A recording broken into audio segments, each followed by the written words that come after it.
আসসালামু আলাইকুম। বাজারের কেনা রেডিমিক্স হালিম দিয়ে কিভাবে নামি দামি রেস্টুরেন্টের মতো মজাদার ফ্লেভারে ভরপুর হালিম বানাবেন সেই রেসিপিটাই আজকে শেয়ার করব।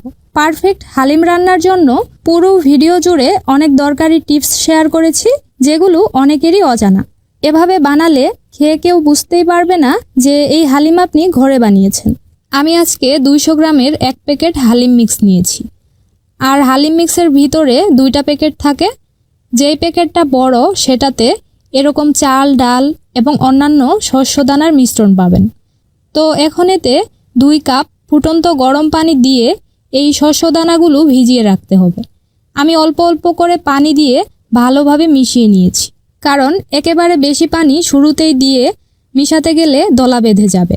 প্যাকেটের গায়ে লেখা থাকে 15 মিনিট ভিজিয়ে রাখতে হবে, তবে আমার কাছে মনে হয় বেশি সময় ভিজিয়ে রাখলে ডালগুলো দ্রুত রান্না করা হয়ে যায়। তাই আমি এভাবেই ঢেকে হালিমের জন্য বাকি কাজগুলো সেরে নিব। তো এখানে দেখতে পাচ্ছেন ছোট প্যাকেটের মশলাটুকু আমি ঢেলে নিচ্ছি। হালিম মিক্সের 2টা প্যাকেটের একটাতে এরকম মশলা পেয়ে যাবেন। এবারে হাঁড়িতে দিয়ে দিচ্ছি 1 কাপ রেগুলার রান্নার তেল। তারপরেতে 1 কাপ দিয়ে দিলাম পেঁয়াজ কুচি। এবার মাঝারি আঁচে ঘন ঘন নেড়ে এগুলো বেরেস্তা করে নিব। হালিম পরিবেশনের সময় বেরেস্তা কিন্তু থাকতেই হবে, না হলে হালিমের স্বাদটাই মাটি হয়ে যাবে। খেয়াল রাখবেন এগুলো যাতে আবার পুড়ে না যায়।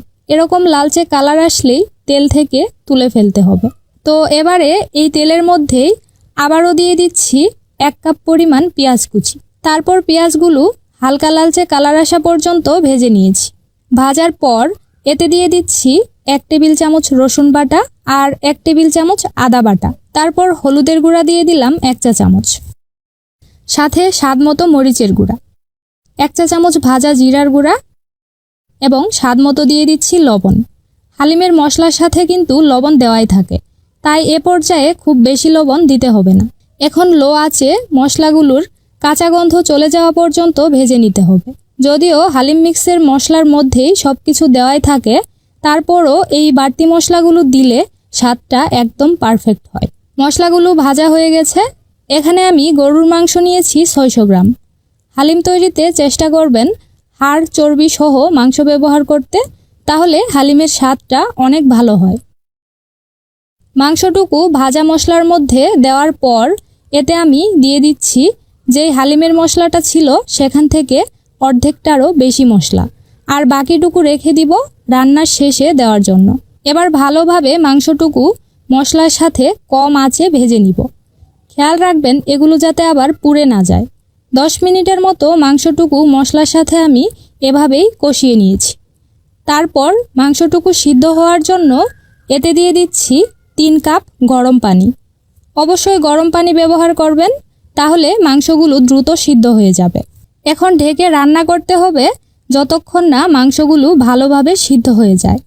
তো দেখতেই পাচ্ছেন পানিটুকু একদম কমে গেছে আর মাংসগুলো খুব ভালোভাবেই সিদ্ধ হয়ে গেছে। এখন আমি কিছু মাংস এভাবে করে ভেঙে নিব। এতে করে হালিম খাওয়ার সময় মাংসের ফ্লেভারটা বেশি পাওয়া যাবে। প্রথমেই যেই শস্যদানাগুলো আমি ভিজিয়ে রেখেছিলাম, দেখতেই পাচ্ছেন ভালোভাবে ভিজে নরম হয়ে গেছে। এবার রান্না করা মাংসের মধ্যে সবটুকু মিশ্রণ দিয়ে দিচ্ছি। তারপর ভালোভাবে মিশিয়ে মাংসের সাথে মিনিট খানেক ভেজে নিয়েছি। এরপর হালিমের ডালগুলো সিদ্ধ হওয়ার জন্য এখানে দিয়ে দিচ্ছি 6 কাপ গরম পানি। পানিটুকু দিয়ে আবারও সব কিছু একবার ভালোভাবে মিশিয়ে নিতে হবে।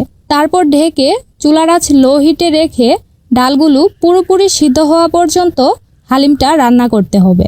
শস্যদানাগুলো সিদ্ধ হতে কিন্তু বেশ খানিকটা সময় লাগে। রান্নার ফাঁকে মাঝে মধ্যে নেড়ে দিতে হবে, তা না হলে চাল ডালের এই মিশ্রণটা পাতিলের তলায় লেগে যাবে। তো দেখতেই পাচ্ছেন হালিম রান্না প্রায় হয়ে গেছে। চামচে তুলে এইভাবে আঙুল দিয়ে কিছু শস্যদানা চেক করে নেবেন পুরোপুরি সিদ্ধ হয়েছে কিনা। তো আমার হালিম রান্না হয়ে গেছে। সিদ্ধ হতে প্রায় ঘন্টাখানেক সময় লেগেছিল। এ পর্যায়ে হালিম দেখতে কিছুটা পাতলা মনে হলেও ঠান্ডা হলে কিন্তু অনেকটাই ঘন হয়ে যাবে, তাই সে অনুযায়ী হালিমটা নামিয়ে নেবেন। আচ্ছা, রান্নার শেষ পর্যায়ে আমি অন্য একটা প্যানে দিয়ে দিচ্ছি 3 টেবিল চামচের মতো রান্নার রেগুলার তেল। তারপর তেলটুকু গরম হলে এতে 1 চা চামচ দিয়ে দিচ্ছি লাল মরিচের গুঁড়া। এবার দিয়ে দিচ্ছি হালিমের বাকি মশলাটুকু। তারপর সব শেষ হাফ চা চামচ দিয়ে দিচ্ছি মেথি গুঁড়া। মেথি গুঁড়া থাকলে দিবেন, তাহলে গ্রানটা একদম বাইরের হালিমের মতোই হবে। এখন মশলা থেকে সুন্দর গ্রান বের হওয়া পর্যন্ত লো আঁচে নেড়ে ভেজে নিতে হবে। তারপর হালিমের মধ্যে দিয়ে দিচ্ছি। এই মশলাটা এভাবে ভেজে দেওয়ার কারণে হালিমের স্বাদ এবং গ্রান দুটোই দারুণ হয়। এবার মশলাটুকুর সাথে ভালোভাবে হালিমটা মিশিয়ে কিছুক্ষণের জন্য ঢেকে রেখে দিব, যাতে করে মশলার ফ্লেভারটুকু ভালোভাবে হালিমে ঢুকে যায়। কিছুক্ষণ পর ঢাকনাটা খুলে নিচ্ছি। এখনও কিন্তু হালিমটা বেশ গরম, কিছুটা ঠান্ডা হলেই দেখবেন আরও ঘন হয়ে যাবে। তো এবারে পরিবেশনের পালা। দেখতেই পাচ্ছেন হালিমের কালার কতটা লোভনীয় হয়েছে। সবগুলো টিপস হুবহু ফলো করে বানালে একদম বাইরের নামি দামি রেস্টুরেন্টের মতোই স্বাদ পাবেন। হালিমটা আমি পরিবেশন করেছি আদা কুচি, কাঁচামরিচ, শসা কুচি, ধনিয়া পাতা আর পেঁয়াজ বেরেস্তা দিয়ে। দেখতে যেমন লোভনীয়, খেতেও হয়েছিল দারুণ মজার। আজ তাহলে এখানেই বিদায় নিচ্ছি। আল্লাহ হাফেজ।